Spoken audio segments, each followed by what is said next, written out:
தரணி வாழ் தமிழர்களின் இதய ஒலி தமிழன் 24.com. மருத்துவமனையில் பெண் மருத்துவருக்கு பாலியல் தொல்லை, நோயாளியின் அநாகரிக செயல். நேரில் அடித்து செல்லப்பட்ட ஒருவரின் சடலம் மீட்பு.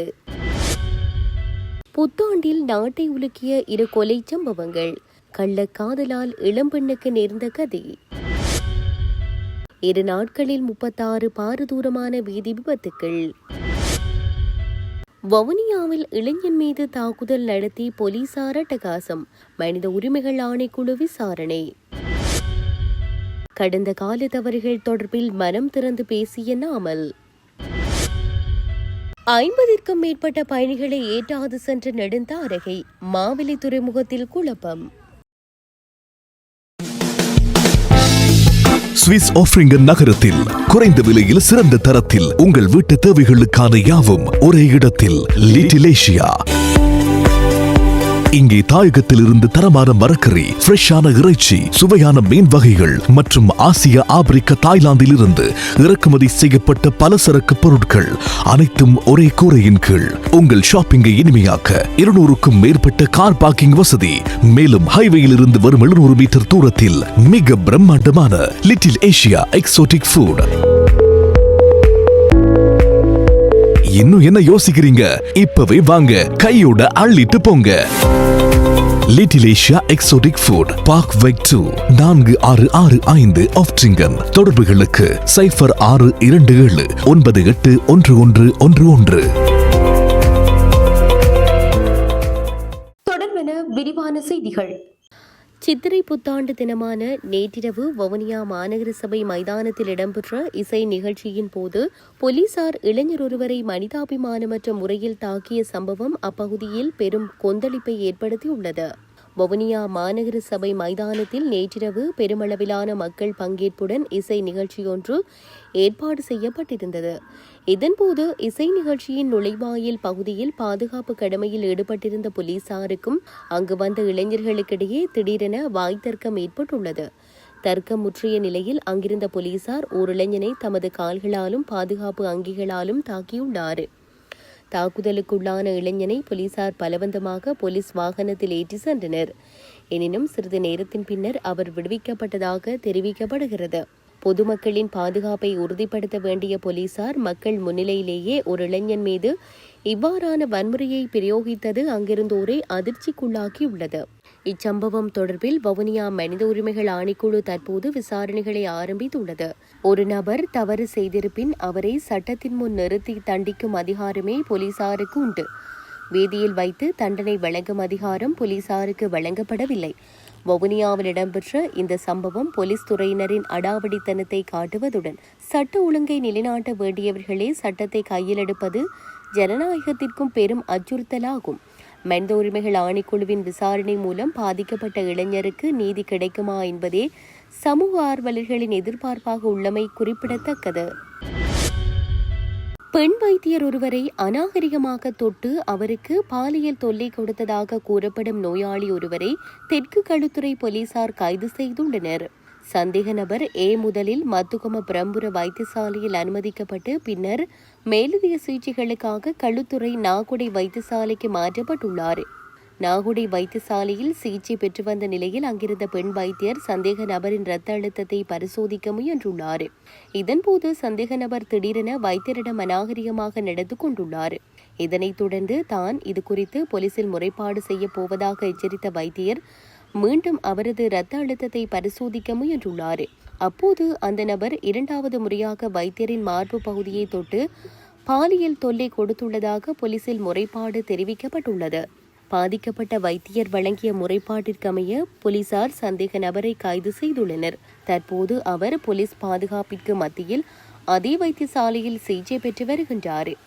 கைது செய்யப்பட்டவர் மகஹம சமஹிபுர தென்னஹேன பிரதேசத்தை சேர்ந்தவர் என அடையாளம் காணப்பட்டுள்ளதுடன் போலீசார் மேலதிக விசாரணைகளை மேற்கொண்டு வருகின்றனர். சித்திரை புத்தாண்டு தினமான நேற்றைய தினம் நாட்டில் 2 பகுதிகளில் இடம்பெற்ற கொலை சம்பவங்களில் பெண்ணொருவர் உட்பட 2 உயிரிழந்தனர். நேற்று மாலை வெள்ளவாய போலீஸ் பிரிவுக்குட்பட்ட நெட்டுலகம பகுதியில் பெண் ஒருவர் கூர்மையான ஆயுதத்தால் தாக்கப்பட்டுள்ளதாக வெள்ளவாய போலீசாருக்கு முறைப்பாடு கிடைத்துள்ளது.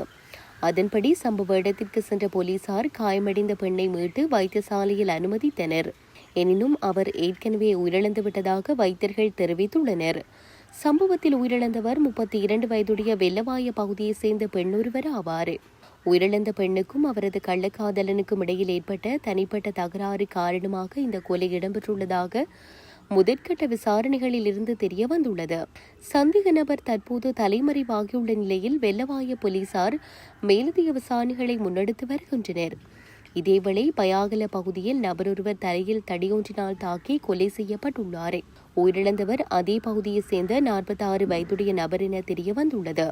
பயாகல விஹாரகந்த பகுதியில் உள்ள வீடொன்றில் நேற்று சித்திரை புத்தாண்டிற்காக ஏற்பாடு செய்யப்பட்டிருந்த மதுபான விருந்தின் போது ஏற்பட்ட வாக்குவாதம் முற்றியதில் இக்கொலை நடந்துள்ளது. தாக்குதலுக்குள்ளான நபரின் தலையில் பலத்த காயம் ஏற்பட்டதை அடுத்து களுத்துறை நாகுட வைத்தியசாலையில் அனுமதிக்கப்பட்ட பின்னர் அவர் உயிரிழந்தார். இந்த கொலையுடன் தொடர்புடைய சந்தேக நபர் பயாகல போலீசாரால் கைது செய்யப்பட்டுள்ளார். அதே நேரம் அனுராதபுரம் நுவரவிவ குளத்திலிருந்து அடையாளம் தெரியாத ஆணொருவரின் சடலம் கண்டெடுக்கப்பட்டுள்ளது. உயிரிழந்தவரின் ஆளடையாளம் இதுவரை உறுதிப்படுத்தப்படவில்லை என்பதுடன் போலீசார் மேலதிக விசாரணைகளை மேற்கொண்டு வருகின்றனர். கடந்த 13 மற்றும் 14ஆம் திகதிகளில் மாத்திரம் கொழும்பு தேசிய வைத்தியசாலையில் 36 பாரதூரமான வீதி விபத்துக்கள் பதிவாகியுள்ளன. இந்த விபத்துகளில் சிக்கி 2 உயிரிழந்தனர். ஏப்ரல் 13ஆம் திகதி 19 விபத்துகளும், புத்தாண்டு தினமான ஏப்ரல் 14ஆம் திகதி 17 விபத்துகளும் பதிவாகியுள்ளதாக வைத்தியசாலை வட்டாரங்கள் தெரிவித்துள்ளன. இதேவேளை குறித்த 2 நாட்களில் மாத்திரம் 35 வன்முறை சம்பவங்கள் பதிவாகியுள்ளன. ஏப்ரல் 13ஆம் திகதி 14 மோதல்களும், நேற்று முதல் இன்று காலை வரையுமான காலப்பகுதியில் 21 மோதல்களும் பதிவாகியுள்ளதாக குறிப்பிடப்பட்டுள்ளது.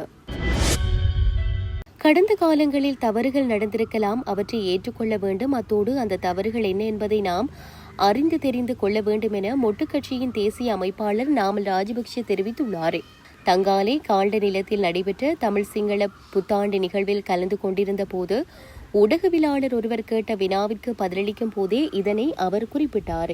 தொடர்ந்து கருத்து தெரிவித்த அவர், முதலில் எம்மால் நடக்கும் தவறுகளை தெரிந்து வைத்திருக்க வேண்டும். தவறுகள் யாருக்கும் நடக்கலாம், அதுதான் மனித இயல்பு. ஆனால் அந்த தவறுகளை திருத்திக் கொண்டு முன்னோக்கி செல்வதையே நாம் செய்ய வேண்டும். நாம் எமது கலாச்சாரங்களை பாதுகாப்பது, கல்வி கற்பதெல்லாம் இதற்காகத்தான். அத்தோடு எதிர்காலத்தில் ஒரு நாடாகவும் அதன் குடிமக்களாக நாம் முன்னோக்கி செல்ல வேண்டும் என குறிப்பிட்டுள்ளார். திருகோணமலை சோமாவதி ஆற்றில் நீராடிக் கொண்டிருந்த போது 3 சகோதரர்கள் நேரில் அடித்து செல்லப்பட்டு காணாமல் போன நிலையில் ஒருவரின் சடலம் இன்று காலை கண்டுபிடிக்கப்பட்டுள்ளதாக சேருநுவர போலீசார் தெரிவித்தனர். இந்த 3 சகோதரர்களும் சோமாவதி வீதி சேருநுவர ஜெமுனுபுர பகுதியை சேர்ந்த ஒரே குடும்பத்தை சேர்ந்தவர்கள் எனவும் இவர்களில் 35 வயதுடையவரே சடலமாக கண்டுபிடிக்கப்பட்டுள்ளதாகவும் கூறப்படுகிறது. தந்தை மற்றும் 4 மகன்கள் நேற்று செவ்வாய்க்கிழமை மாலை சோமாவதி பாலத்திற்கு கீழுள்ள ஆற்றில் குளித்துக் கொண்டிருந்த போது அதில் 3 சகோதரர்கள் நீரில் அடித்து செல்லப்பட்டு காணாமல் போயிருந்தனர். அவர்களை மூவரையும் தேடும் பணிகள் நேற்று மாலை தீவிரமாக இருந்த போதிலும் காணாமல் போனவர்கள் கண்டுபிடிக்கப்படவில்லை. இந்நிலையில் மீண்டும் இன்று காலை மீட்பு பணிகள் தொடரப்பட்ட போது காணாமல் போன சகோதரர்களில் ஒருவரின் சடலம் மாத்திரம் இன்று கண்டுபிடிக்கப்பட்டுள்ளது. மேலும் காணாமல் போன மற்ற இருவரையும் தேடும் பணிகள் தொடர்வதோடு மேலதிக விசாரணைகளில் சேரனுவர போலீசார் ஈடுபட்டுள்ளனர். நெடுந்தீவு குறிக்கட்டுவான் பயணிகள் படகு சேவையை முன்னெடுத்த நெடுந்தாரகி படகு 50க்கும் மேற்பட்ட பயணிகளை மாவிலி துறைமுகத்தில் ஏற்றாது விட்டு சென்றதால் அங்கு பெரும் பரபரப்பு ஏற்பட்டுள்ளது. இதுகுறித்து மேலும் தெரிய வருகையில், இன்று 3 மணிக்கு நெடுந்தாரகி படகு நெடுந்தீவின் மாவிலி துறைமுகத்தில் இருந்து சேவையை முன்னெடுத்திருந்தது. இன்றைய நாளின் இறுதி சேவையாக இச்சேவை இருந்ததால் மக்கள் யாழ் நோக்கி செல்ல அதிகளவில் கூடி நின்றனர். குறிப்பாக புதுவருட தினத்தை முன்னிட்டு நெடுந்தீவு சென்றிருந்த மக்கள் மற்றும் தொழில்சார் பலர் என 150க்கும் அதிகமானோர் சேவையை பெற காத்திருந்தனர். ஆனால் குறித்த நெடுந்தாரகை படகின் சேவையை முன்னெடுப்போர் சட்டத்தின் பிரகாரம் என கூறி 100 பயணிகளை ஏற்றிய நிலையில் மிகுதி 50க்கும் மேற்பட்ட பயணிகளை நெடுந்தீவு மாவிலி துறைமுகத்தில் விட்டு சென்றுள்ளனர். இதனால் பாதிக்கப்பட்ட பயணிகள் தமது பயணத்தை தனியார் படகொன்றை 35,000 ரூபாவிற்கு வாடகைக்கு அமர்த்தி தமது பயணத்தை மேற்கொள்ள வேண்டிய துர்ப்பாக்கிய நிலைக்கு தள்ளப்பட்டுள்ளனர். குறித்த படகு சேவையில் பாதிக்கப்பட்ட மக்கள் கூறுகையில், நெடுந்தீவின் ஒருங்கிணைந்த ஒருங்கிணைப்பு குழு தலைவர் நெடுந்தீவில் தங்கியிருக்கும் நிலையில் இவ்வாறான சம்பவம் நடைபெற்றும் கூட அவர் அது தொடர்பில் உரிய நடவடிக்கை எடுக்காதிருந்தது தமக்கு மிகுந்த ஏமாற்றத்தையும் மனவேதனையையும் கொடுத்துள்ளதாக தெரிவித்துள்ளமை குறிப்பிடத்தக்கது.